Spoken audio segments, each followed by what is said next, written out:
నమస్కారం. ప్రేక్షకులందరికీ శుభోదయం.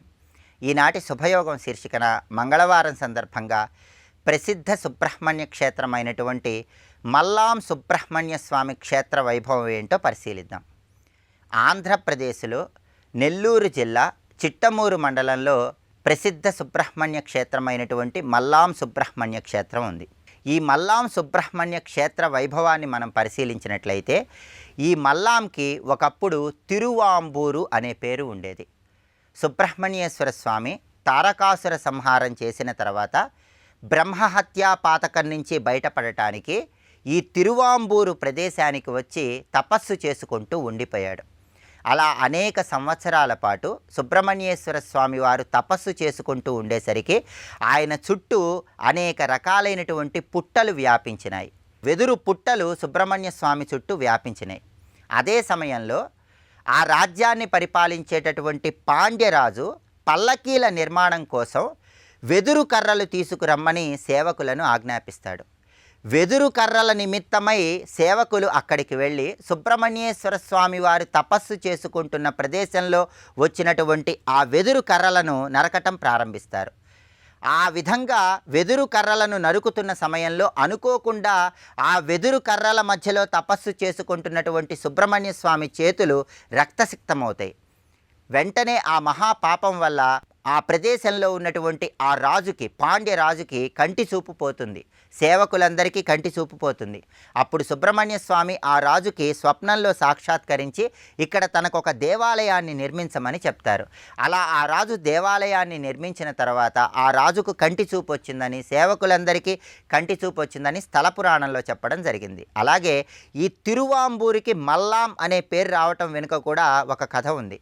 ఈ తిరువాంబూరు ప్రదేశాన్ని ఒకానొక సమయంలో మల్లాసురుడు, కొల్లాసురుడు అనే పేరు కలిగిన వాళ్ళు పరిపాలిస్తూ ఉండేవాళ్ళు. వీళ్ళిద్దరూ కూడా సుబ్రహ్మణ్యేశ్వర స్వామిని ఎదిరించి యుద్ధానికి వస్తారు. సుబ్రహ్మణ్య స్వామి ఈ మల్లాసురుడు, కొల్లాసురుడితో యుద్ధం చేసి యుద్ధంలో వాళ్ళిద్దరిని సంహరిస్తాడు. అయితే మరణ సమయంలో మల్లాసురుడు తన తప్పు తెలుసుకొని ప్రాయశ్చిత్తంగా క్షమించమని సుబ్రహ్మణ్య స్వామిని అడుగుతాడు. దానికి సంకేతంగా సుబ్రహ్మణ్యేశ్వర స్వామి ఈ ప్రాంతానికి మల్లాం అనే పేరు వచ్చే విధంగా మల్లాసురుడిని స్మరించుకునే విధంగా అనుగ్రహిస్తాడు. అందుకే ఈ తిరువాంబూరు ప్రదేశానికి మల్లాం అనే పేరు వచ్చింది.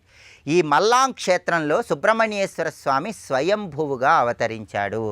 ఇక్కడ స్వామి కుజగ్రహ దోష తీవ్రతను తగ్గింపజేస్తాడు. కాబట్టి ఎవరికైనా జాతకంలో కుజదోషం వల్ల వివాహం ఆలస్యమవుతున్నా, భార్యాభర్తల మధ్య విభేదాలున్నా మల్లాం క్షేత్రానికి వచ్చి దర్శనం చేసుకుంటే ఆ కుజదోష తీవ్రతను తగ్గింపజేసుకోవచ్చు. అలాగే మల్లాం క్షేత్రంలో ప్రతి సంవత్సరం కూడా అద్భుతంగా బ్రహ్మోత్సవాలు జరుగుతాయి. బ్రహ్మోత్సవాలు జరిగే సమయంలో కొర్ల ఉభయము అనే పేరు కలిగినటువంటి ఒక అద్భుతమైన ఉత్సవం నిర్వహిస్తారు. కొర్ల ఉభయము అంటే ఈ మల్లాసురుడు, కొల్లాసురుడితో సుబ్రహ్మణ్య స్వామి యుద్ధం చేసినటువంటి ఆ ఘట్టాన్ని కొర్ల ఉభయము అనే పేరుతో ఒక అద్భుతమైనటువంటి కార్యక్రమంగా నిర్వహిస్తారు. ఈ కొర్ల ఉభయం జరిగిన తర్వాత భక్తులందరికీ ఒక ప్రత్యేకమైనటువంటి ప్రసాదాన్ని ఇస్తారు. ఆ ప్రసాదం పేరు కొడిముద్ద ప్రసాదం. ఈ కొడిముద్ద ప్రసాదాన్ని స్వీకరించినట్లయితే వివాహమైనటువంటి దంపతులకి సంతానపరమైన సమస్యలు తొలగింపజేసుకోవచ్చని, సత్సంతాన ప్రాప్తిని సిద్ధింపజేసుకోవచ్చని ఇక్కడ స్థల పురాణం మనకు తెలియజేస్తోంది. కాబట్టి కుజదోష నివారకుడుగా, వివాహ దాంపత్య సమస్యలు అధిగమించే విధంగా భక్తుల్ని అనుగ్రహించే స్వామిగా, సంతానపరమైనటువంటి దోషాలను తొలగింపజేసే స్వామిగా మల్లాం క్షేత్రంలో సుబ్రహ్మణ్య స్వామి స్వయంభువుగా భక్తులందరినీ అనుగ్రహిస్తున్నాడు. సుబ్రహ్మణ్య స్వామి ప్రసిద్ధ పుణ్యక్షేత్రమైనటువంటి మల్లాం క్షేత్రానికి వెళ్ళి సుబ్రహ్మణ్య స్వామిని దర్శనం చేసుకోవటం ద్వారా సుబ్రహ్మణ్యుడి సంపూర్ణమైన కరుణా కటాక్ష వీక్షణాలకు ప్రతి ఒక్కరూ సులభంగా పాత్రులు కావచ్చు. రేపటి శుభయోగం శీర్షికన సంకష్టహర చతుర్థి సందర్భంగా గణపతిని ఏ విధంగా ఆరాధన చేస్తే విశేషమైన శుభ ఫలితాలు సిద్ధింపజేసుకోవచ్చో పరిశీలిద్దాం. నమస్కారం.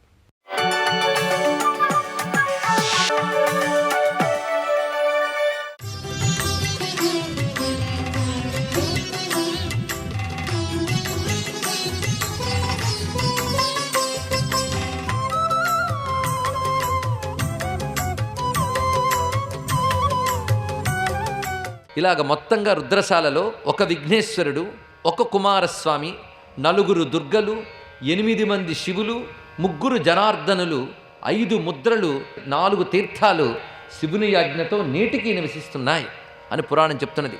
ఏవం తద్రుద్రశాలాయాం ఏకో విఘ్నేశ్వరస్తథా స్కందస్తత్ర చతుర్దుర్గా శంభవోష్టౌ జనార్దన త్రయో ముద్రాస్తు తత్పంచ చతుర్థీర్థాన్ని క్రమాత్. ఈ విధంగా ఉన్నటువంటి భవ్యమైన రుద్రశాలకు మనం నమస్కారం చేసుకుందాం. మొత్తం రుద్రశాలలో ఉన్నటువంటి సర్వదేవతల్ని స్మరించుకుంటున్నాం. దీనికి ఎన్ని పేర్లు చెప్తున్నారంటే భూకైలాసం ఒక పేరు, రుద్రశాల, రుద్రకోటి, ఏకామ్ర క్షేత్రం, మహాశ్మశానం, ఈ పేర్లు చెప్పబడుతున్నాయి భవ్యమైనటువంటి రుద్రకోటికి. శ్మశానము అంటే అన్నీ నశించిపోయినా ఏది మిగిలింటుందో దాని పేరు శ్మశానం. ఒక్కసారి ఆలోచించండి, ప్రపంచమంతా ప్రళయమైపోయినా కూడా మిగిలిపోయేవాడెవడు? పరమేశ్వరుడు. ఆయన ఎప్పుడూ ఉంటాడు, ఆయనకి నాశనం లేదు. అంతటి తనలో లయం చేసుకుని ఆయన ఉంటాడు. కనుక ప్రపంచమంతా లయమైపోయిన స్థితి పేరు శ్మశానం. ఆ స్థితిలో కూడా ఉండేవాడు మహాశ్మశానవాసి. ఇది అర్థం చేసుకోవాల్సింది. దీన్ని బట్టి శివుడు అంటే శాశ్వతుడు. సర్వము నశించిపోయిన స్థితి పేరు మహాశ్మశానం. ఆ స్థితిలో ఉండేవాడు శివుడు. కాశీకి మహాశ్మశానం అని పేరుంది, మళ్ళీ కాంచీకి కూడా మహాశ్మశానం పేరున్నది. దీన్ని బట్టి కాంచీ నివాసి కాశీ వెళ్ళలేదని బాధపడక్కర్లేదు. ఇది తెలుసుకోవాల్సిన ప్రధానమైన ఉద్దేశం. ఇది కూడా అందుకే కాశీ, కాంచీ పేర్లతో సహా దగ్గరతనం మనకి కనబడుతున్నది. అటువంటి భూకైలాసమని, మహాశ్మశానమని, రుద్రకోటి అని చెప్పబడుతున్నటువంటి ఈ క్షేత్రానికి నమస్కారం చేస్తూ ఇందులో విశేషాలను ఇప్పుడు చెప్పుకుంటూ ఉన్నాం. ముందుగా ఇక్కడ ఏకామ్ర క్షేత్రము, దీని పేరు, స్వామి పేరు కూడా ఏకామ్రనాథుడు. ఏకామ్రము అనగా ఒకే ఒక్కటిగా కనబడుతున్నటువంటి మామిడి చెట్టు. ఇది దీని యొక్క అర్థం. ఏమిటి ఒక్క మామిడి చెట్టు ఏంటండి అంటే మొత్తం అక్కడ చెట్లే లేవా? ఎందుకు ఒక్క మామిడి చెట్టు అన్నారు? ఆ మామిడి చెట్టు ప్రత్యేకత ఏమిటి? ఇవి చెప్పమని అడిగాడు మార్కండేయుని సురధ చక్రవర్తి. అప్పుడు మార్కండేయుడు చెప్తున్నాడు. చెప్పేటప్పుడు ఒక్కొక్క ఘట్టం చెప్పేటప్పుడు ఒక్కొక్క స్తోత్రం చెప్తాడు మార్కండేయుడు.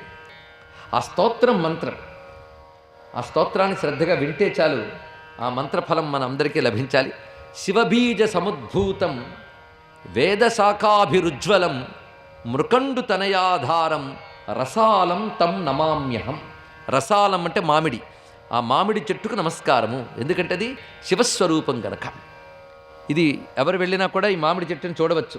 చిత్రం ఏంటంటే భారతదేశంలో గొప్పతనం, ఇవి పూర్వకాలం యుగాల క్రితం ఉన్నటువంటి మామిడి చెట్టు ఇప్పటికీ అలాగే ఉందా? ఈ ప్రశ్న చాలామంది వేయవచ్చు. కాలక్రమంలో ఆ చెట్టు పోయినట్టుగా చరిత్ర కనబడచ్చు. కానీ చిత్రం ఏంటంటే మళ్ళీ ఆ చెట్టు మూలంలోంచి మళ్ళీ చెట్టు మొలుస్తోంది. అది భారతీయ సంస్కృతి గొప్పతనం అండి. ప్రయాగ దగ్గర ఒక అద్భుతమైనటువంటి మర్రి చెట్టు ఉంది, మహావటమని పేరు. దాని మూలం ఎంత గొప్పది అంటే విశ్వనాథుని మందిరం వరకు కూడా విస్తరించి అక్కడ కూడా ఆ వటవృక్ష రూపంలో కనబడుతుంది.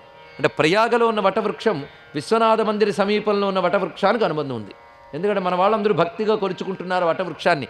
రామాయణంలో సీతమ్మ కూడా ఆ వటవృక్షాన్ని పూజించినట్లు వాల్మీకి వర్ణించాడు. ఒక్కొక్క క్షేత్రంలో ఒక దేవతా ఆలయం, విగ్రహమో లింగమో, ఒక వృక్షం, స్థల వృక్షం అంటారు దీన్ని. ఆ స్థల వృక్ష మహిమ అంత గొప్పగా ఉంటుంది. ఇక్కడ ఆ వృక్ష రూపంలో కూడా భగవంతుడు అక్కడ కనబడుతూ ఉంటాడు. ఇక్కడ ఈ భవ్యమైనటువంటి వృక్షం జంబుకేశ్వరంలో మారేడు చెట్టు రూపంలో శివుడు ఉంటే ఇక్కడ మామిడి చెట్టు రూపంలో ఉన్నాడు. దేవతా వృక్షముల్లో ఒకటి మామిడి. కనుక ఎప్పుడైనా ఒక మహావృక్షం కనబడితే నమస్కారం చేయండి. కనుకనే ఒక మంచి దేవతా వృక్షం కనబడినప్పుడు రెండు చేతులు జోడించి నమస్కరించడమైన సంస్కారం మనం అలవాటు చేసుకోవాలి. చెట్లని వీలైనంత పెంచుకుంటూ కాపాడుకుంటూ వెళ్ళాలి. ఉన్న చెట్లను నరక్కుండా కాపాడుకుంటూ ప్రయత్నం చేయగలిగితే వృక్షో రక్షతే రక్షితః. అందుకు వృక్షాల రూపంలో పరమేశ్వరుడికి నమస్కారం చేసుకుంటూ ఈ భవ్యమైన ఏకామ్ర వృక్షం ఎప్పుడు వచ్చిందో ఎలా వచ్చిందో వివరిస్తున్నారు. సృష్టిలో ప్రళయాలు అనేక కాలాల్లో వస్తూ ఉంటాయి. లెక్క ప్రకారంగా చూస్తే బ్రహ్మగారికి 100 కల్పాల ఆయువు రాగానే మహాప్రళయం వస్తుంది.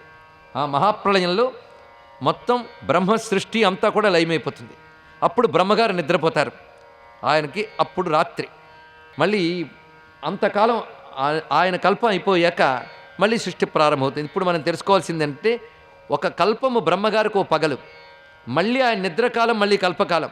ఇలా బ్రహ్మగారికి 100 కల్పాలు అయిపోతే ఆయన గారు పోతారు. ఇప్పుడు తెలిసింది కదా. మళ్ళీ ఆయన 100 కల్పాలు అయ్యాక, ఆయన వెళ్ళిపోయాక మళ్ళీ సృష్టి ప్రారంభమైనప్పుడు మరో బ్రహ్మ వస్తాడు. ఇది జరుగుతూ ఉంటుంది. అయితే బ్రహ్మగారికి 100 కల్పాలు అంటే సరే, కల్పం అంటే ఏమిటి? కల్పం అంటే ఏమిటి అంటే మనకు 4 యుగాల గురించి చాలామందికి తెలుసు కదా. కృత, త్రేత, ద్వాపర, కలియుగాలు. ఈ 4 కలిపితే ఒక మహాయుగం. ఇలాంటి మహాయుగాలు 71 అయితే ఒక మన్వంతరం. అలాంటివి 14 అయితే ఒక కల్పం. ఇప్పుడు లెక్క కట్టుకోండి, లెక్కకు అందదని తెలిసింది కదా. ఇలాంటి కల్పం బ్రహ్మగారికి ఒక పగలు, ఈ పగలంతా ఆయన వెంచేస్తాడు. అందుకని యుగాంతంలో ఏవి నాశనమైపోవు తెలుసుకో. యుగాంతాల్లో మార్పులు జరుగుతాయి, ఇది తెలుసుకోవాలి ఇక్కడ. కానీ యుగాంతాల్లో నాశనాలవు, మార్పులు జరుగుతాయి అంతే. కొంచెం కొంచెం భౌగోళికంగా కాంటినెంటల్ డ్రిఫ్ట్ అన్నట్టుగా ఈ ఖండ విభజనలు ఇవి జరిగే అవకాశం ఉంది తప్ప నాశనము కాదు. నాశనం అనేది కల్పాంతంలో అవుతుంది. ఇలా కల్పాంత కాలాల్లో వచ్చే ప్రళయాలు వేరు. ఒక్కొక్కప్పుడు అకాల ప్రళయాలు వచ్చి పడుతూ ఉంటాయి, ఏదో హఠాత్తుగా వచ్చి పడవచ్చు. అలాంటి అకాల ప్రళయాలు వచ్చినప్పుడు మళ్ళీ భగవంతుడు వెంటనే సవరిస్తాడు. అలా ఒకప్పుడు ఒక అకాల ప్రళయం వచ్చింది. ఎందుకంటే కల్పకాల ప్రళయాల్లో కూడాను అందరూ వెళ్ళిపోతే ఏ బాధ లేదండి, కానీ ఒకరో ఇద్దరు మిగిలిపోతారట. వాళ్ళకి వరాలు ఉండిపోతాయి, కొన్ని కల్పాల కాలం జీవించు అని. వాళ్ళు ఏంటండి ప్రళయం అంతా చూస్తూ ఉంటారు కానీ నాశనం కారు. మళ్ళీ ప్రళయం వచ్చే వరకు మరి భరించాల్సిందే. ఎవ్వరూ లేని స్థితిలో వాళ్ళు ఉండాలి, తప్పదు, భగవంతుని స్మరిస్తూ. మళ్ళీ కల్పం వచ్చినప్పుడు బ్రహ్మగారు మెలకు రాగానే ఈయన కూడా అప్పుడు చూస్తాడు ప్రపంచాన్ని. అలా చూసే వాళ్ళలో మార్కండేయుడు ఒకడు.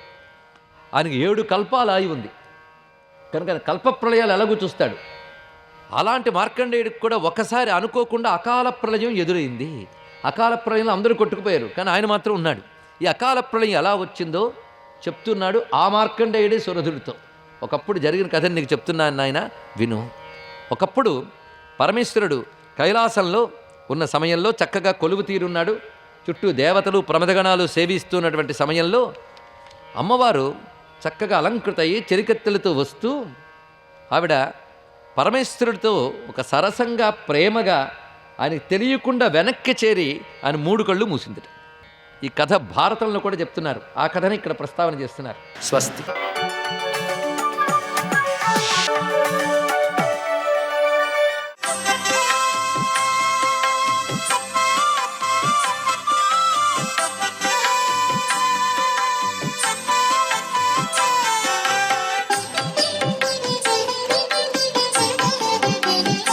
ఓం నమో నారాయణాయ, ఓం నమశివాయ, శ్రీమాత్రే నమః. ఈరోజు మంగళవారం, మంగళకరమైనటువంటిది గౌరీదేవి కాబట్టి మంగళత్వానికి నిదర్శనమైనటువంటి విధి విధానాలు కొన్ని మనం పాటించాలి. సహజసిద్ధంగా కొత్తగా పెళ్ళైనటువంటి స్త్రీలు మంగళ గౌరీ వ్రతాన్ని కూడా ఆచరిస్తారు. ఆమె సౌభాగ్య సిద్ధికి నిదర్శనం. ప్రతి మంగళవారం కూడాను ప్రతి స్త్రీ కూడాను సౌభాగ్య కామేశ్వరీ దేవి యొక్క స్తోత్రాన్ని పఠించాలి. అలా పఠించడం వలన సౌభాగ్యము అనేటువంటిది వచ్చి తీరుతుంది.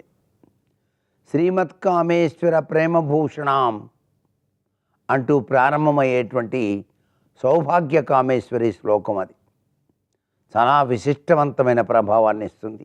అలాగే మంగళ గౌరీదేవిని పూజ చేసేటువంటి వారు తప్పనిసరిగా అన్నపు పరవాన్నం ఆవు నెయ్యి వేసి నైవేద్యంగా సమర్పించాలి ఆ చక్కని తల్లి గౌరీదేవికి. పరమాత్మ దివ్యవంతమైనటువంటి లక్షణంలో దాగిన మహా అద్భుత చైతన్య తత్వమే ఇక్కడ. సృష్టి స్థితి లయకార తత్వం ఆ తల్లి అనుగ్రహం వల్లనే జరుగుతున్నాయి అని చెప్పేసి. అందుకే మంగళ గౌరీ అనేటువంటిది చాలా అద్భుతవంతమైన ప్రభావాన్ని ఇస్తుంది. భర్త ఆరోగ్యం బాగుండాలన్నా, స్త్రీలకు సౌభాగ్యం సిద్ధించాలన్నా మంగళ గౌరీ దేవి పూజ సర్వవిధ శ్రేయోదాయకవంతమైన ప్రభావాన్ని ఇస్తుంది. అలాగే అర్ధనారీశ్వర స్తోత్ర పఠనం అనుబంధానికి నిదర్శనం. దాంపత్యంలో ఎటువంటి పొరపత్యాలు లేకుండా చక్కగా జీవితాన్ని గడపడానికి అర్ధనారీశ్వర స్తోత్ర పఠనం శతవిధాలా కూడా సహకరిస్తుంది అంటోంది ప్రాచీన సంస్కృతి సంప్రదాయ శాస్త్రం. ప్రతినిత్యం కూడాను ఏ స్త్రీ అయితే అర్ధనారీశ్వర స్తోత్రాన్ని పఠించి ఆ మంగళ గౌరికి నమస్కారం చేసుకుంటారో వారి జీవితం సుసంపన్నమై విరాజిల్లుతుంది సుమా అంటోంది శాస్త్రం. సర్వే జనా సుఖినో భవంతు.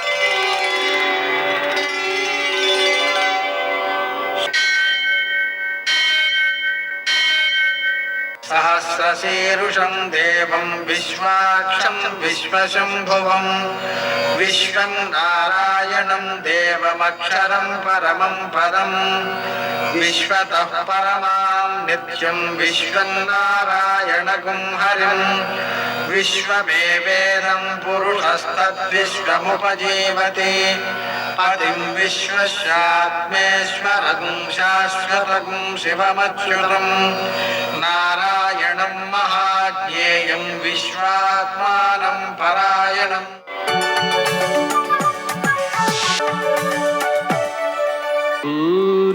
శౌర్యమథేందురింద్రపదవీ సన్మంగళం మంగళం. మర్కటేశ మహోత్సాహ సర్వశోక వినాశన శత్రూన్ సంహర మాం రక్ష శ్రియందాపయ మే ప్రభో. నేటి కాలమాన విశిష్టాలను గమనిద్దాం. స్వస్తి శ్రీ చాంద్రమాన క్రోధినామ సంవత్సరం దక్షిణాయనం గ్రీష్మ ఋతువు ఆషాఢమాసం కృష్ణపక్షం మంగళవారం. సూర్యోదయం 5:56 సూర్యాస్తమయం 6:49. తిథి విధియ ఉదయం 10:22 వరకు, నక్షత్రం ధనిష్ట రాత్రి 8:15 వరకు, వర్జం రాత్రి 2:52 నుంచి 4:20 వరకు, దుర్ముహూర్తం ఉదయం 8:31 నుంచి 9:22 వరకు, మరల రాత్రి 11:16 నుంచి 12:01 వరకు, అమృతకాలం ఉదయం 10:46 నుంచి 12:14 వరకు, రాహుకాలం మంగళవారం కాబట్టి మధ్యాహ్నం 3 నుంచి 4:30 వరకు, అష్టగౌర్గరీత్యా శుభప్రదమైన సమయం మధ్యాహ్నం 12 గంటలకి. ఈరోజు అమృతకాలం అలాగనే అష్టగౌర్గరీత్యా శుభప్రదమైన సమయం మధ్యాహ్నం 12 గంటలకు కలిసి వచ్చినందువలన మనం హాస్పిటల్స్లో కానీ ఇతరత్ర కానీ ఎవరైతే మందులు కొనుక్కోలేని వాళ్ళు ఉన్నారో వాళ్ళకి మందులు అందించడం ద్వారా, వాళ్ళకి వైద్యాన్ని సదుపాయం కలిగించడం ద్వారా కోటి కపిలగోదానములను చేసిన ఫలితాన్ని 1,000,000 రెట్లు పొందేటువంటి అద్భుతమైన అవకాశం ఏర్పడుతుంది. ఆ విధంగా ఔషధ దానం అనేటువంటిది, ఆరోగ్యదానం, అభయదానం, ఇలా ఎన్నో సత్ఫలితాలు దాంట్లో ఉన్నాయి. అలాగే ఈరోజు ద్విపుష్కర యోగం సూర్యోదయం నుంచి ఉదయం 10:22 వరకు ఉందండి. ఆ సమయంలో చేసేటువంటి పనులు పునరావృతం అవుతుంటాయి కాబట్టి ఆ సమయంలో దాన ధర్మాధికాలు చేసుకోవచ్చు, పూజాధికం చేసుకోవచ్చు. కానీ దెబ్బలాడడం, అప్పు ఇవ్వడం, ఆపరేషన్ చేయించుకోవడం లాంటి పనులు ఆ సమయంలో చేయకపోవడం మంచిది. ఈరోజు మంగళవారం కాబట్టి రుణమోచక అంగారక స్తోత్రం, రుణమోచక నృసింహ స్తోత్రం, రుణమోచక గణేశ స్తోత్రం పారాయణ చేసుకోవడం, శ్రీ గణేశ రుణం చింది అనే మంత్రాన్ని జపం చేసుకోవడం, అప్పు తీర్చడం కొంతైనా, దానివలన తొందరగా అప్పులు తీరుతాయి. ఆంజనేయ స్వామికి పూజ చేయడం, అంపాల నివేదన చేయడం, హనుమాన్ చాలీసా పారాయణ చేయడం, హనుమంతునికి ప్రదక్షిణాలు చేయడం అనే చర్యల ద్వారా సకల కార్యాలలో, కోర్టు కేసుల్లో, అలాగే పోటీ పరీక్షల్లో విజయాలు లభిస్తాయి. నేటి ఆణిమిత్యాలు.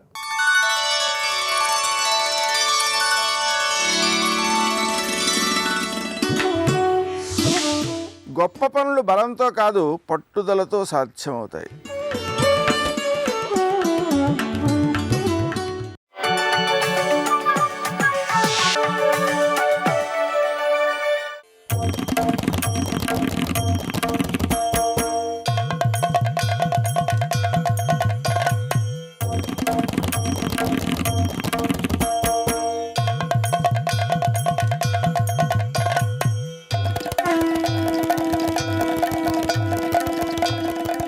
నా తల్లి అంది చెంగాలమ్మ నాకు తలుపులు వద్దురా అని నా బిడ్డల్ని చూసుకుంటూ ఉంటాను. తలుపులు పెట్టి నన్ను రక్షిస్తానంటావేమిటి? నా సంతోషమే అందరినీ చూడడం, నా పిల్లలందరినీ చూసుకుంటూ ఉండడమే నాకు సంతోషం. నువ్వు తలుపులట్టుకొచ్చి పెడతానంటావేంటి? అవోటి నువ్వు 7, 8 మళ్ళీ వేవో వేళలు పెట్టి ఏకాంత సేవని నువ్వు మంగళవాయిద్యం చేసి తలుపేసి తాళం వేసి వెళ్ళిపోతే వాడు వచ్చి అక్కడి నుంచి అమ్మా అంటే నేను వెళ్ళగలను. కానీ లోకంలో ఏమనిపిస్తుంది? 8 తర్వాత ఇక అమ్మ కనపడదు ఇక్కడ అని అనుకుంటే నేను ఉండి ప్రయోజనం ఏమిటిరా? వద్దు, నేను అలా చూస్తూనే ఉంటాను. వాడు నన్ను వచ్చి చూసుకుని వెళ్ళిపోతుంటాడు. నాకు నా బిడ్డకి మధ్యలో నిలబడకు. ఈ అమ్మతనం కింద ఎక్కడుందో అక్కడ వరకు అదే. అలాంటి తల్లి ఎక్కడుందండి? తలుపులు లేకుండా నేను చూస్తానని ఉండిపోయిన తల్లి. మన అదృష్టం కదూ అటువంటి జగన్మాత దర్శనం చేసుకోవడం, అది లభించడం. ఒక్క చెంగాలమ్మగా నాకు తలుపులు వద్దని తన స్థల వృక్షంలోకి లాగి బారేసింది అంతే తలుపుల్ని.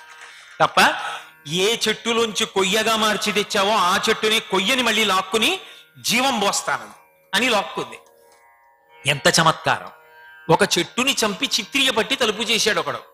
ఆ తలుపుకు జీవం పోసి నాలో కలుపుకుంటానని చెట్టులోకి తీసుకుంది ఆవిడే. సృష్టిలో మీరు ఎక్కడైనా చూశారా చిత్రియ పట్టిన తలుపుకి చిగుర్లు రావడం, కొమ్మలు రావడం? ఆ తల్లి నా బిడ్డలకి నువ్వు అడ్డొస్తే జాగ్రత్త అని చెప్పడానికి, పరమ మధురంగా చెప్పడానికి, కోపంగా చెప్పకుండా, ఇలా చూపించకుండా, ఓ పిడుగు పడకుండా, ఓ మెరుపు మెరవకుండా, భయపెట్టకుండా, వాంతి అవ్వకుండా, అవతల వాడి కింద పడిపోకుండా, ఓ నెత్తుటి చుక్క కారకుండా చెక్కించిన తలుపులకి 4 చిగురులు వచ్చేట్టు చేసి తన చెట్టులోకి తను లాక్కుని వద్దులే నాన్న అని సముదాయించింది. ఆమె ప్రేమమూర్తి అయిన కాళీ కాకపోతే ఏమవుతుంది? అందుకని చెంగాలమ్మైంది. జీవితంలో అటువంటి తల్లి ముందుకు ఒక్కసారి వచ్చి నిలబడి అమ్మా అని నమస్కరించకపోతే ఆ జన్మ ఎందుకు అవుతుంది? ఆ తల్లి పరమకారుణ్యమూర్తి. అందుకే మీరు చూడండి, అమ్మ యందు ఒక లక్షణం ఉంటుంది. తండ్రికి కోపం వచ్చింది అనుకోండి, ఒకటి కొట్టాడు అనుకోండి, మళ్ళీ కొడతాడు ఇంకోటి. తండ్రి ఏదో ఇలా కొట్టేసి అలా ఏం ఊరుకోడు. ఆయన కోపం వచ్చి ఒకటి కొట్టి మళ్ళీ ఇంకోటి కొడతాడు. అమ్మ ఏం చేస్తుంది? ఇలా నవ్వుతూ చూడదు. ఇలా ఒకటి కొట్టగానే గభాలను చెయ్యడ్డది. అబ్బా గబుక్కుని కొట్టకండి, ఏ మాడు మీద తగులుతుంది అంటే. తన భర్తే, తనకి పరమేశ్వరుడే, కానీ పిల్లల దగ్గరికి వచ్చేటప్పటికి చేతులు అడ్డెడుతుంది. అంటే ఆ దెబ్బ తన మీద పడినా పర్వాలా, వాడి మీద పడకూడదు. ఆయన్ని ధిక్కరించడమా కాదు, కానీ ఆ ప్రేమ అటువంటి. ఈ ప్రేమ అభివ్యక్తమైతే శంకర భగవత్పాదులు అమ్మవారి యొక్క రక్షకత్వాన్ని అద్భుతంగా చూపించారు. మరి నాన్నగారు అలా ఉండకపోతే అందం లేదు, పిల్లలు ఎలా బాగుపడతారు? మరి నాన్నగారు కూడా అమ్మే, అమ్మే నాన్నగారు, నాన్నగారే అమ్మ, ఇద్దరికీ భేదమేమి ఉండదు. కానీ నాన్నగారి ప్రేమలో ఇలా అనడం కూడా ఉండాలి. అలా అనకపోతే వీడు తయారు కాడు. శిల్పికి ఉండేటటువంటి ప్రేమకి, ఆభరణాలు చేసే వాళ్ళ ప్రేమకి కొంచెం తేడా ఉంటుంది. ఆభరణం చేసేటటువంటి వాళ్ళు వచ్చి ఏమీ చేయరు, మైనం ముద్ద తీసుకొచ్చి ఓసారి అలా పెట్టి ఆ చెయ్యి ఎలా ఉందో నాకు ఇవ్వండి, ఆ మైనం ముద్ద చూసి ఆభరణం చేస్తానంటాడు. మూర్తికి ఇంత చిన్న ఇబ్బంది కూడా కల్పించాడు, ప్రకాశం కలిగే ఆభరణం చేస్తాడు. శిల్పి అలా నేనేమీ చేయనండి అంటే శిల్పం రాదు. కొన్ని వందల సంవత్సరములు నీటిలో నానిపోయిన ఒక శిలని బయటికి తీసుకొచ్చి ఒడ్డున పడేసి దాని మీద ఎక్కి కూర్చుని ఒక ఉలి సుత్తి పట్టుకుని పెచ్చులు విరిగిపోయేట్టు కొట్టుకుంటూ వెళ్ళిపోతాడు. అంతా కొట్టుకుంటూ వెళ్ళిపోయిన తర్వాత ఆఖరికి అందులోంచి ఒక అద్భుతమైన మూర్తి వస్తుంది. ప్రాణప్రతిష్ఠ జరిగాక ఈ శిల్పి కూడా నమస్కారం చేస్తాడు. కానీ కొట్టని శిల్పి శిల్పాన్ని తేగలడా?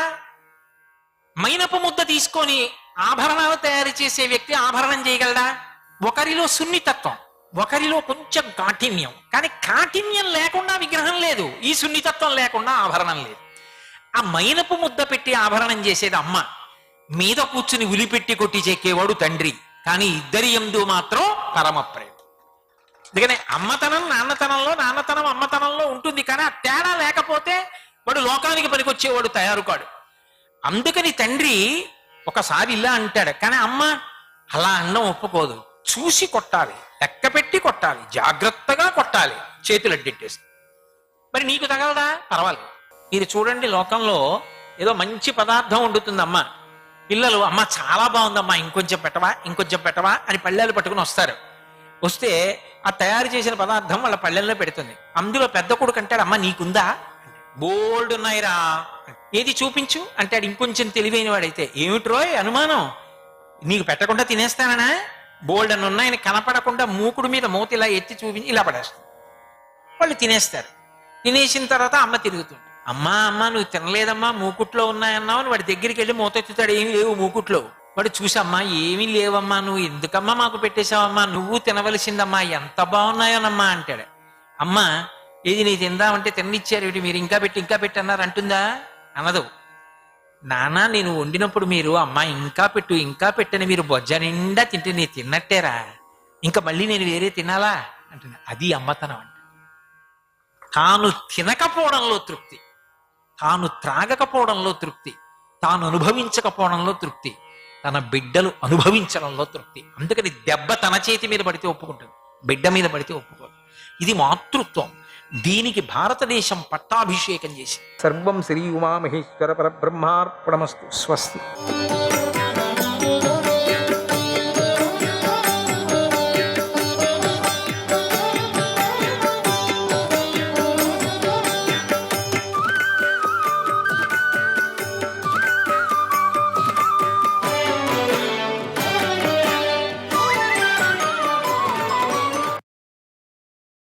ఒకనాడు లిఖితుడు శంకుని ఆశ్రమానికి వచ్చాడు. శంకుడు అప్పుడు ఆశ్రమం నుండి అనుకోకుండా బయటకు వెళ్ళాడు. లిఖితుడు అన్న అయినటువంటి శంకుని ఆశ్రమానికి వచ్చి బాగా పండిన పండ్లను రాల్చుకున్నాడు. వాటిని తీసుకొని ఆ విప్రుడు నిశ్చిందంగా తిన్నాడు. అలా తింటూ ఉండగానే శంకుడు ఆశ్రమంలోకి వచ్చాడు. పళ్ళు తింటున్న తమ్ముని చూసి శంకుడు ఇలా అడిగాడు, ఈ పళ్ళు ఎక్కడి నుండి వచ్చాయి, ఎందుకు తింటున్నావు అన్నాడు. అప్పుడు లిఖితుడు అన్నకు నమస్కరించి నవ్వుతూ ఇక్కడి నుండే తీసుకున్నాను అన్నాడు. అప్పుడు శంకుడు చాలా కోపంతో ఇలా అన్నాడు, స్వయంగా అడగకుండా నీవు పళ్ళు కోసుకొని దొంగతనం చేశావు. వెళ్ళు, రాజు దగ్గరికి వెళ్ళు, నీవు చేసిన పని చెప్పు. రాజా, నేను ఎవరూ ఇవ్వకుండానే ఈ ఫలాలు తీసుకుంటున్నాను. రాజా, నీ ధర్మం నువ్వు చెయ్యి, దొంగనైన నాకు వెంటనే దండం విధించు అని చెప్పు అన్నాడు. ఆ మాటలు విని దృఢవ్రతుడైన లిఖితుడు రాజైన సుద్యుముని దగ్గరికి వెళ్ళాడు. అన్న చెప్పిన తర్వాత వెళ్ళాల్సిందే కదా. నేను దొంగతనం చేశానని చెప్పు, అడక్కోకుండా తిన్నానని చెప్పు పండ్లను, అంతే. లిఖితుడు వచ్చాడని ద్వారపాలకులు సుద్యుమునికి చెప్పారు రాజుకి. వెంటనే ఆమాత్యులతో సహా రాజు నడిచి వచ్చి లిఖితునికి ఎదురు వచ్చాడు. ధర్మవేత్తలతో అందరితో ఉత్తములైనటువంటి లిఖితునితో ఆ రాజు, మహాత్మా, నీ రాకకు కారణం ఏమిటో చెప్పండి, చేసి పెడతానన్నాడు. రాజు మాటలు విని లిఖితుడు సుద్యుమునితో ఇలా అన్నాడు, చేస్తానని మాట ఇచ్చావు, దాన్ని తప్పక చెయ్యాలి. రాజా, అన్నగారు ఇవ్వకుండానే అతడి చెట్ల పళ్లను తిన్నాను, వెంటనే నన్ను శిక్షించు అన్నాడు. అప్పుడు సుద్యుమ్నుడు ఇలా అన్నాడు, విప్రోత్తమ, మీరు దోషరహితులు, దృఢవ్రతులు అని నేను అనుజ్ఞ ఇస్తున్నాను. దీనికంటే ఇతరమైన కోరికలుంటే చెప్పండి అన్నాడు. మహాత్ముడైన రాజు ఎంత ప్రతిమాలినా కూడా ఆ బ్రహ్మర్షి దండనం తప్ప మరో వరం కోరుకోలేదు. నాకు దండనం కావలసిందే. అప్పుడు ఆ రాజు లిఖితుని 2 చేతులను నరికేశాడు. ఆ దండనం పొంది లిఖితుడు వెళ్ళిపోయాడు. అతడు ఆర్తుడై శంకుని దగ్గరికి వెళ్ళి, నేను దుర్బుద్ధిని శిక్ష అనుభవిస్తున్నాను, అందుచేత నన్ను నీవు క్షమించాలి అన్నాడు. అప్పుడు శంకుడు ఇలా అన్నాడు, ధర్మం తెలిసిన సోదరా, నాకు నీ మీద కోపం లేదు, నీవు నన్ను దూషింపకు. ఈ లోకంలో మన వంశం నిర్మలమైందని పేరు ప్రసిద్ధికి ఎక్కింది. నీవు ధర్మాన్ని అతిక్రమించావు, దానికి ప్రాయశ్చిత్తం చేసుకున్నావు. శీఘ్రమే బహుదా నదికి వెళ్ళి యథావిధిగా దేవతలకు, ఋషులకు, పితరులకు తర్పణం చేయి, అధర్మం మీద మనసు పెట్టకు అన్నాడు. శంకుని ఆ మాటలు విని లిఖితుడితో నదిలో స్నానం చేసి ఉదక కృత్యాలు చేయడం మొదలుపెట్టాడు. వెంటనే అతనికి పద్మాల వంటి చేతులు మెలిచాయి. అతడు చాలా ఆశ్చర్యపడి అన్నకు తన చేతులు చూపించాడు. అప్పుడు శంకుడు తమ్మునితో, దీనిని తపస్సుతో నేనే చేశాను, నీకు సందేహం అవసరం లేదు, ఈ విధంగా దైవ విధానం సఫలమయ్యింది అన్నాడు. లిఖితుడు వెంటనే ఇలా అన్నాడు, మహా తేజస్వి, నీ తపశ్శక్తి ఇంతటిదైతే ముందే నన్ను నువ్వు ఎందుకు పవిత్రుని చేయలేదు, ముందే చేసేసంటే బాగుండు కదా. శంకుడు ఇలా సమాధానం చెప్పాడు, నేను అలా చేయవచ్చు, కానీ నీకు దండం విధించవలసిన వాడని నేను కాదు కదా. దీనివల్ల ఆ రాజు పవిత్రుడయ్యాడు, నువ్వు పితృదేవతలతో పాటు పవిత్రుడు నువ్వు అయ్యావు అన్నాడు. తాను చేసిన పనితో ఆ సుద్యుమ్న రాజు అంటే ధర్మరాజా చెప్తున్నాడు, శ్రేష్ఠుడయ్యాడయ్యా, ప్రచేతుడైనటువంటి దక్షిణులాగా పరమసిద్ధిని కూడా పొందాడు. ప్రజలను పరిపాలించడం క్షత్రియుల ధర్మం, మిగిలింది ఏదైనా తప్పుడు దారే. ధర్మజ్ఞ, నువ్వు శోకించకుండా నీ సోదరుని హితవాక్యం విను. రాజా, క్షత్రియ ధర్మం దండమే కానీ ముండనం అంటే తల గొరిగించుకొని సన్యాసి అవడం కాదు అన్నాడు వ్యాస మహర్షి. శ్రీకృష్ణాయ పరమాత్మనేన 24వ అధ్యాయం. వ్యాస మహర్షి ఇంకా ధర్మరాజుతో ఇలా పలికాడు. నాయనా యుధిష్ఠిర, అభిమానపరులైన నీ తమ్ముళ్లకు అరణ్యంలో నివసిస్తున్నప్పుడు చాలా కోరికలుండేవి. మహారథులైన వీరిప్పుడు అవి తీర్చుకొనెదురుగాక. కుంతికుమార, నహుషుని కుమారుడైనటువంటి యయాతిలాగా నీవు భూమిని పరిపాలించు. ఈ తపస్సులు అడవులలో చాలా దుఃఖకరమైన నివాసం చేశారు. ఇప్పుడు దుఃఖం తీరింది, సుఖాలు అనుభవిస్తారు. తమ్ముళ్లతో కలిసి ధర్మం, అర్థం, కామం అనే పురుషార్థాలు అనుభవించి తర్వాత వానప్రస్థానానికి వెళ్ళదు గాని ముందుగా యాచకులకు, పితృదేవతలకు, దేవతలకు రుణం తీర్చుకో ధర్మజ. తర్వాత అంతా నీకు కావలసినట్టే చేద్దువు గాని అని చెప్తూ సర్వమేధం, అశ్వమేధం అనేటువంటి యజ్ఞాలు చేయి. తర్వాత పరమగతి పొందుదువు గాని. నీ తమ్ముళ్ళని భూరీ దక్షిణలు ఇచ్చినటువంటి యజ్ఞాలలో వినియోగించి సాటిలేని కీర్తిని పొందు. పురుష శ్రేష్ఠ, నీ మాట ఏమిటో మాకు తెలుసు. అయినా ఈ మా మాట విను. వింటే ధర్మం నుండి జారిపోవు. ఆద దానస్య విజయం, ఆద దానస్య విజయం, విగ్రహంచ యుధిష్ఠిర, సమాన ధర్మ కుశలాగ, సమాన ధర్మ కుశలాగ, స్థాపయంతి నరేశ్వర, స్థాపయంతి నరేశ్వర.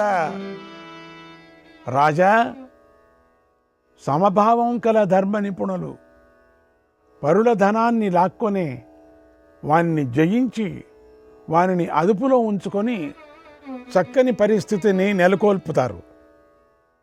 వివేకంతో ప్రమాణాలు తెలుసుకోగలిగిన వాడు దండం చక్కగా ప్రయోగింపగలుగుతాడు.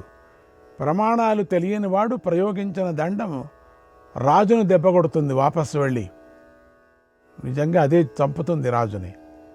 దేశం కాలం కోసం నిరీక్షిస్తూ శాస్త్రబుద్ధితో దొంగలను కూడా చంపని రాజుకు పాపం అంటదు.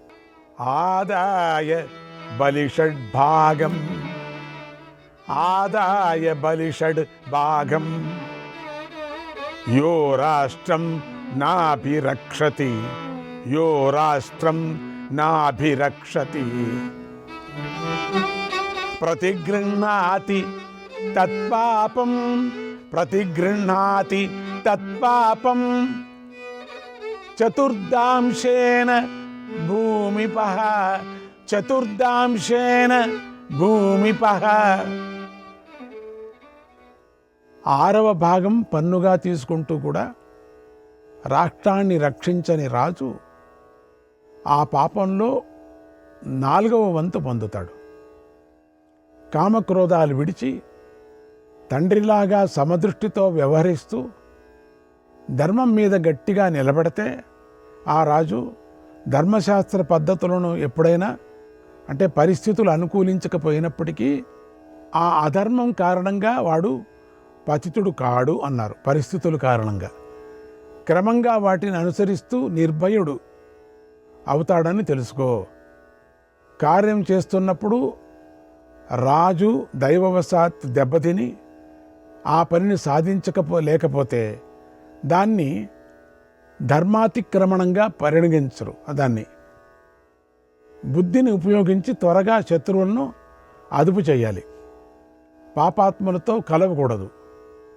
రాజ్యం అంగడిలో అమ్ముకోరాదు కదా ధర్మరాజా. శూరులను, ఆర్యులను, పండితులను రాజు సత్కరించాలి. ముఖ్యంగా వేద విద్వాంసులను, ధనవంతులను రక్షించాలి. చాలా విద్యలు ఎరిగినటువంటి వారిని కూడా ధర్మకార్యాలలో వినియోగించాలి. ప్రమాణాలను తెలిసిన వారిని, న్యాయశాస్త్రం పాటించేవారిని కూడా తర్కశాస్త్రజ్ఞులు ఆలోచనలోనూ వ్యవహారంలోనూ వినియోగించాలి. వేద తత్వజ్ఞులు వేదశాస్త్రాలు రెండింటినీ ఎరిగినటువంటి సద్బుద్ధులను యజ్ఞకార్యాల్లో వినియోగించాలి. అన్వీక్షకి, త్రయీ, వార్త, దండనీతి అనే వాటిలో పారంగతులై బుద్ధి పరిపక్వమైనటువంటి వారిని అన్ని విషయాల్లోనూ వినియోగించవచ్చు. ఎంత గుణవంతుడైనా విచక్షణ గలవాడు ఒక్కడి మీద మాత్రమే నమ్మకం పెట్టుకోరాదు. అరక్షిత దుర్వినీతగా అరక్షిత దుర్వినీతగా మానీ స్తబ్దోభ్య సూయకగా ఏన సా యుజ్యతే రాజ ఏన సా యుజ్యతే రాజ దుర్దాంత ఇతి చోచ్యతే దుర్దాంత ఇతి చోచ్యతే. రక్షించనివాడు, నీతిరహితుడు, తాను గొప్పవాడు అనుకునేవాడు, స్తబ్దుడు, అసూయాపరుడైనటువంటి రాజు పాపం మూటగట్టుకుంటాడు. అలాంటి వాడిని దుర్దాంతుడు అని అంటారు. రాజు చేత రక్షింపబడుతూనే ప్రజలు దైవం చేతను దొంగల చేతను చెడిపోతూ ఉంటే అదంతా రాజు యొక్క పాపమే అవుతుంది కదా. చక్కగా ఆలోచించి నీతితో ఒక పనిని రాజు చేస్తే దానివల్ల జనులు నష్టపోతే ఆ అధర్మం రాజు అంటదు. విచ్ఛిద్యంతే సమారబ్ధాగ విచ్ఛిద్యంతే సమారబ్ధాగ సిద్ధ్యంతే చాపి దైవతః సిద్ధ్యంతే చాపి దైవతః కృతే పురుషకారే తు నైవ స్పృశతి పార్థివం నైవ స్పృశతి పార్థివం. ప్రారంభించిన పనులు ఒక్కొక్కప్పుడు దైవవశాత్తు చెడిపోతూ ఉంటాయి, ఒక్కొక్కసారి ఫలిస్తూ ఉంటాయి. పురుష ప్రయత్నం చక్కగా చేసినప్పుడు రాజుకు పాపం అంటదు. ఈ విషయంలో ప్రాచీన రాజర్షి అయిన హయగ్రీవుని కథ చెప్తాను. ధర్మరాజా, అతడు శూరుడు, నైపుణ్యంతో పనులు చేసేవాడు. అతడు యుద్ధంలో శత్రువులందరినీ చంపాడు. కానీ అసహాయుడై యుద్ధంలో చనిపోయాడు. శత్రువులను అదుపు చేయటానికి తగిన పని చేసి ప్రజల యొక్క పరిపాలనలో ముందు నిలిచి యుద్ధం చేసి కీర్తిని పొంది ఆ హయగ్రీవుడు స్వర్గలోకంలో ఆనందిస్తున్నాడు. హయగ్రీవునికి యుద్ధాశక్తితో కూడినటువంటి దుడుకుతనం ఉంది. చివరక అతన్ని దొంగలు ఆయుధాలతో చీల్చి చంపారు. అతడు కర్మశీలి, మహాత్ముడు. అతని ప్రయోజనాలు నెరవేరాయి. అతడు స్వర్గంలో ఆనందిస్తున్నాడు. అతడు ఒక యజ్ఞం చేశాడు. ఆ యజ్ఞంలో ధనస్సు, యూపస్తంభం, వింటినారియే యజ్ఞ పశువును కట్టే త్రాడు, బాణమే సురుక్కు, కత్తి శృవం, రక్తమే నెయ్యి, రథం వేదిక, క్రోధంతో కూడిన యుద్ధమే అగ్ని, రథాలు, గుర్రాలు, ఏనుగులు, పదాతి దళాలు, ఈ సముదాయమే చాతుర్హోత్రం అంటారు. దీన్ని చాతుర్హోత్రం. ఇటువంటి యజ్ఞం అనేటువంటి అగ్నిలో హయగ్రీవుడు శత్రువులను హోమం చేసి పాప విముక్తుడయ్యాడు. యుద్ధం అనే అవభృతంలో ప్రాణాలను వేసి దేవలోకంలో ఆనందిస్తున్నాడు. బుద్ధిపూర్వకంగా నీతితో రాష్ట్రాన్ని రక్షిస్తూ అహంకారం విడిచిపెట్టి యజ్ఞశీలుడై మంచి మనసున్న మహాత్ముడై కీర్తితో లోకాలన్నీ వ్యాపించి దేవలోకంలో ఆనందిస్తున్నాడు. హయగ్రీవుడు యోగంతోనూ న్యాసంతోనూ దైవసిద్ధిని, మానుష సిద్ధిని పొందాడు. దండనీతితో భూమిని పాలించాడు. ధర్మశీలుడై మహాత్ముడై దేవలోకంలో ఆనందిస్తున్నాడు. అతడు విద్వాంసుడు, త్యాగి, శ్రద్ధాళువు, కృతజ్ఞుడు. మానుష కర్మం ఆచరించాడు.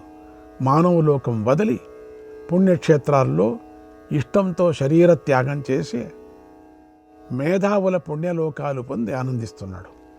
చక్కగా వేదాలను, శాస్త్రాలను అధ్యయనం చేసి హయగ్రీవుడు చక్కగా రాజ్యపాలన చేశాడు.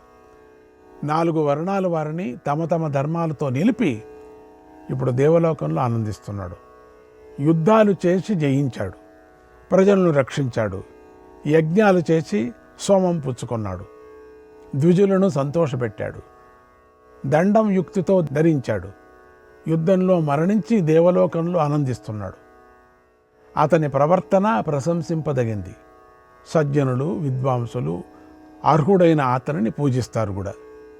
ఆ మహాత్ముడు పుణ్యకీర్తితో వీరస్వర్గం సాధించి సిద్ధి పొందాడన్నాడు వ్యాస మహర్షి. శ్రీకృష్ణాయ పరమాత్మనే నమః. 25వ అధ్యాయం. వ్యాస మహర్షి మాటలు విని ధర్మరాజు వ్యాసునితో ఇలా బదులు పలికాడు. భూమికి సంబంధించిన ఈ రాజ్యం కానీ, వివిధాలైన ఈ భోగాలు కానీ ఇప్పుడు నా మనస్సుకు ప్రీతినివ్వడం లేదు. ఈ శోకం నన్ను అడ్డు పెడుతోంది. శ్రుత్వా వీర విహీనానాం, శ్రుత్వా వీర విహీనానాం పుత్రాణాంచ యోషితాం, పుత్రాణాంచ యోషితాం పరిదేవ యమానానాం శాంతిం నో పలభే మునే, శాంతిం నో పలభే మునే. భర్తలను పుత్రులను పోగొట్టుకొని దుఃఖంతో స్త్రీలందరూ ఏడుస్తూ ఉంటే మహర్షి నేను శాంతిని పొందలేకపోతున్నాను అన్నాడు. ఆ మాటలకు యోగవేత్తలతో ఉత్తముడు, మహామేధావి, ధర్మజ్ఞుడు, వేద పారంగతుడైనటువంటి వ్యాసుడు ధర్మరాజుతో ఇలా అన్నాడు.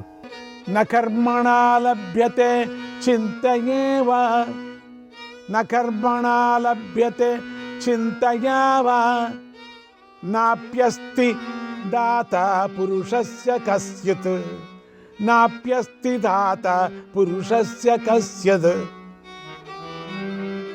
పర్యాయ యోగాద్విహితం విధాత్రా, పర్యాయ యోగాద్విహితం విధాత్రా. కాలేన సర్వం లభతే మనుష్యః, లభతే మనుష్యః.